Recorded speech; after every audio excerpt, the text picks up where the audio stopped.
Hello বন্ধুরা, দেখো তোমাদের জন্য আরেকটা রান্না শেয়ার করতে চলে এলাম। সেটা হচ্ছে মসুর ডালের ভর্তা, যেটা আমি বানিয়েছিলাম গতকাল রাত থেকে।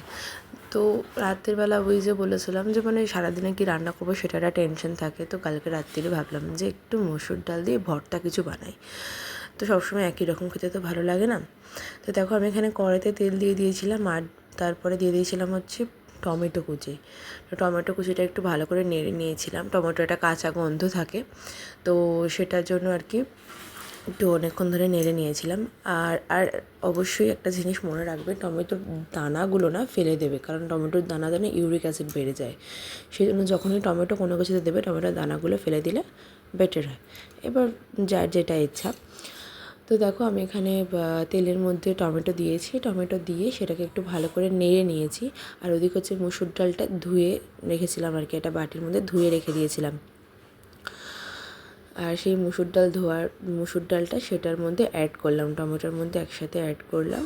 দিয়ে এটা একটু ভালো করে একটু হালকাভাবে নেড়ে চেড়ে নিয়ে তারপরে হচ্ছে এর মধ্যে দিয়ে দেবো এটা সিদ্ধ করার জন্য হচ্ছে জল। ঠিক আছে।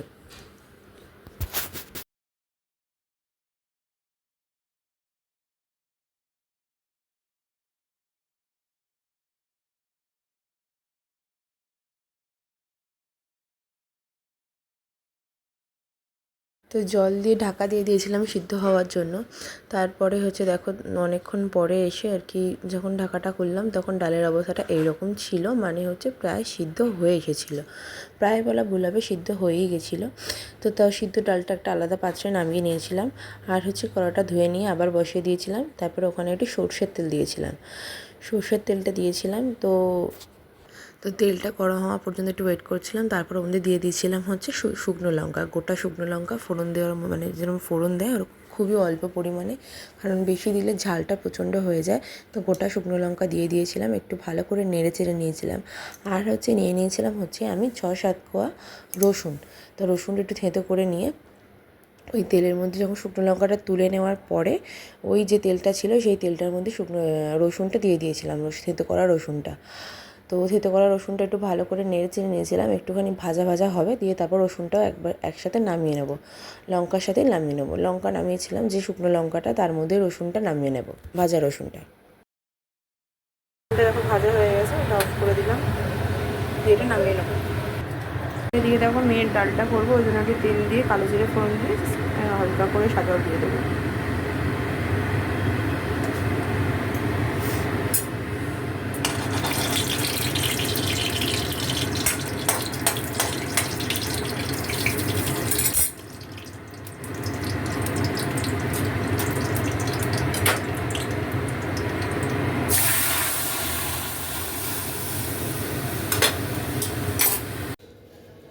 মেয়ের ডালটা তো হয়ে গেছিলো। তো তারপরে আমি এখানে কেটে নিচ্ছিলাম হচ্ছে পেঁয়াজ, মানে এই কাঁচা পেঁয়াজটা না মানে ভর্তার জন্য, মসুর ডালে যে ভর্তাটা রেডি করবো তার জন্য আর কি পেঁয়াজটা কাঁচাই লাগবে। তো পেঁয়াজটাই আমি কুচি করে কেটে নিচ্ছিলাম আর কি।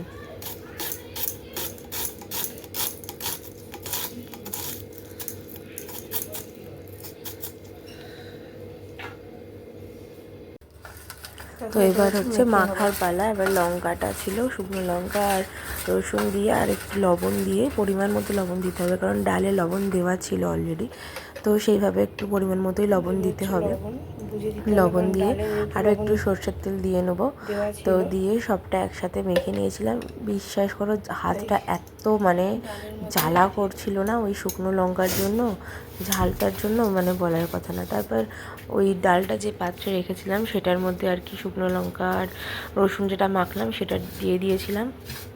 আর হচ্ছে ওর সাথে অ্যাড করেছিলাম যে কাঁচা পেঁয়াজটা কেটেছিলাম, পেঁয়াজ যেটা কেটেছিলাম কাঁচাটা, সেই কাঁচা পেঁয়াজটাই দিয়ে দেবো আর কি ওর মধ্যে। দেখো আর আর বাড়িতে ছিল হচ্ছে একটু ধনিয়া পাতা। তো ধনিয়া পাতাটা কেউ চাইলে দিতেও পারো, নাও দিতে পারো। তো বাড়িতে ছিল, আমি ওর মধ্যে একটু অ্যাড করে দিয়েছিলাম, টেস্টটা ভালো লাগবে। আর হচ্ছে আর একটু দিয়ে দিয়েছিলাম হচ্ছে সর্ষের তেল। একবারে না বেশি করে সর্ষের তেল দেবে না, কারণ এই পরে পরে যে সর্ষের তেলগুলো দিলে ভালো লাগে, টেস্টটা ভালো হয় আর কি। তো সবটা দিয়ে একসাথে ভালো করে মেখে নিয়েছিলাম। এটা হচ্ছে ভালো করে মাখিয়ে নিতে হবে আর কি।